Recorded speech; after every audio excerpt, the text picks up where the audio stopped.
بسم اللہ الرحمن الرحیم۔ السلام علیکم۔ ایک دفعہ ایک کارخانے کے مالک کو، جو بہت غصے والا اور مغرور و مشہور تھا، وہ کم گو تھا۔ جب بھی بات کرتا یا تو ڈانٹ پلانے کے لیے یا پھر ضروری معلومات مہیا کرنے کے لیے۔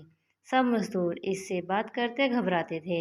ایک دن نیا مزدور مل میں آیا۔ اس نے مالک کے بارے میں جب یہ تمام باتیں سنی تو اس سے رہا نہ گیا اور اس نے اپنے ساتھیوں سے کہا، ہمیں مالک سے دوری نہیں بنا کر رکھنی چاہیے۔ ممکن ہے کہ اس کی طبیعت میں ہنسی مذاق شامل نہ ہو۔ اس مزدور کے بیٹے کی سالگرہ تھی۔ اس مزدور نے اپنے بیٹے کی سالگرہ پر مالک کو بھی بلایا، وہ نہیں آیا۔ دوسرے دن مزدور نے مالک کے پاس آ کر بہت خوش اخلاقی سے کہا، سر، آپ کل میرے بچے کی سالگرہ پر نہیں آئے۔ میں آپ کے لیے کچھ لایا ہوں، کیا میں آپ کو وہ دے سکتا ہوں؟ مالک نے سنجیدگی سے اس مزدور کو دیکھا اور بولا، مجھے کسی چیز کی ضرورت نہیں، اگر تمہیں کچھ چاہیے ہو تو بولو۔ مزدور نے مالک کی طرف مسکرا کر دیکھا اور بولا، اگر آپ ویسا کر دیں جو میں چاہتا ہوں تو یہی میرے بیٹے کی سالگرہ کا تحفہ ہوگا۔ مالک کو حیرت ہوئی۔ اس نے مزدور سے پوچھا، تم مجھے کیا دینا چاہتے ہو اور مجھ سے کیا کروانا چاہتے ہو؟ مزدور نے 2 سفید رنگ کے ربن نکال کر مالک کو دیے۔ مالک نے پوچھا، یہ کیا ہیں؟ مزدور نے کہا، یہ مجھے کسی نے دیے تھے جب میں دوسروں سے دور دور رہتا تھا۔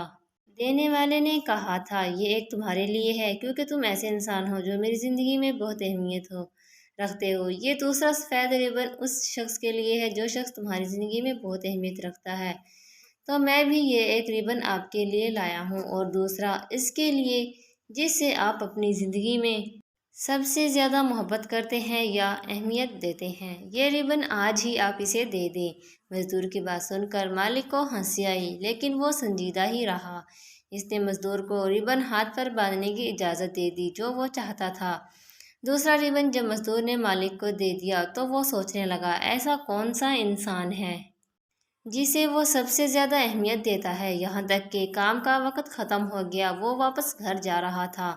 راستے میں اسے اپنے بیٹے کا خیال آیا، جسے اپنی بیوی کے گزر جانے کے بعد مصروف ہونے کی وجہ سے بہت کم وقت دیتا تھا۔ جب بھی اس سے بات کرتا تو وہ یا تو نصیحت ہوتی یا پھر ڈانٹ۔ اس نے گھر میں داخل ہوتے ہی ربن جو اس کی کلائی پر تھا اتار دیا اور اپنے بیٹے کے کمرے کی طرف چل دیا جو بستر پر لیٹا تھا۔ باپ نے دروازے پر دستک دے کر اندر آنے کی اجازت چاہی۔ لڑکے نے دروازہ کھولا۔ اسے شدید حیرت ہوئی۔ اس کے والد صاحب نے اسے بلانے کے بجائے خود کمرے میں آنے کی زحمت کیوں کی؟ وہ یہ سوچ ہی رہا تھا کہ اس کے پاپا نے اس کی کلائی پکڑی اور اس کی طرف دیکھ کر مزدور کی کہی ساری بات دہرا دی، ساتھ میں یہ بھی کہا کہ بہت مصروف ہونے کی وجہ سے میں نے کبھی تمہیں ٹھیک سے وقت نہیں دیا، مجھے افسوس ہے۔ اپنی جیب میں سے دوسرا ربن نکال کر اس نے اپنے بیٹے کو دیا اور بولا، یہ ربن تم اس کی کلائی پر باندھ دینا جس کو تم سب سے زیادہ محبت کرتے ہو اور جس کی تمہاری زندگی میں سب سے زیادہ اہمیت ہے۔ لڑکا پھوٹ پھوٹ کر رونے لگا۔ اس نے اپنے باپ کی کلائی پکڑی اور بولا، پاپا، میں یہ آپ کو ہی باندھوں گا۔ میں سوچتا تھا کہ آپ مجھ سے بالکل پیار نہیں کرتے اور میں کچھ دنوں سے خودکشی کرنے کے بارے میں سوچ رہا تھا۔ آپ کی چھوٹی سی بات نے مجھے جینے کے لیے وجہ دے دی۔ آئی لو یو پاپا۔ مل کے مالک کی آنکھوں میں آنسو آ گئے۔ اس نے اپنے بیٹے کو سینے سے لگا لیا۔ دوسرے دن جب وہ مل میں گیا تو اس نے اس مزدور کو بلایا جس نے اسے وہ ربن دیا تھا۔ جیسے ہی مزدور کمرے میں داخل ہوا تو مالک کے چہرے پر مسکراہٹ آ گئی۔ مزدور نے مالک کے چہرے پر مسکراہٹ دیکھی تو وہ بھی مسکرا دیا۔ مالک نے اس مزدور سے پوچھا کہ تمہیں مجھے ربن دینے کی کیا سوجی؟ مزدور نے مسکرا کر مالک کی طرف دیکھا اور بولا، صاحب جی، میں نے ایک کتاب میں پڑھا تھا۔ جب میں نے آپ کے چہرے کی سختی دیکھی تو سمجھ گیا سالوں سے آپ نے کسی سے محبت کا اظہار نہیں کیا اور نہ ہی کسی نے آپ سے محبت کا اظہار کیا ہے۔ سر، محبت کا اظہار انتہائی ضروری ہے۔ میری فیس بک کی دنیا کے دوستوں، آپ کی زندگی میں بہت سے لوگ شامل ہوتے ہیں۔ ہر وہ شخص جو آپ کی زندگی میں قدم رکھتا ہے، اس کے آنے کا کوئی نہ کوئی سبب ضرور ہوتا ہے، کوئی مقصد تو ضرور ہوتا ہے۔ کچھ لوگ آپ کو محبت کرنا سکھا دیتے ہیں، کچھ لوگ محبت نبھانا، تو کچھ اظہار محبت کے مختلف انداز سکھا جاتے ہیں۔ اس لیے جسے آپ چاہتے ہیں ان سے اظہار محبت کرتے رہا کریں۔ اظہار محبت کے بعد آپ کی بہن، بیٹی، بیوی اور آپ کی اولاد کے۔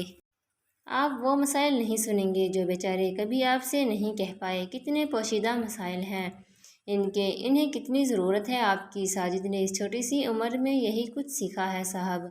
مرد کا بے لوث اور پروقار انداز میں کیا گیا اظہار محبت منو سلوہ کی طرح لگتا ہے۔ رشتوں کو عادت یا فقط ایک رویہ سمجھ کر مت گزاریں۔ یقین جانیں ایسا کرنے سے نہ فقط آپ کے گھر میں سکون اور خیر و برکت ہوگی، بلکہ آپ جب پرسکون حالت میں گھر سے باہر معاشرے میں قدم رکھیں گے تو آپ لوگوں کے لیے باعث خیر ہوں گے انشاءاللہ تعالی۔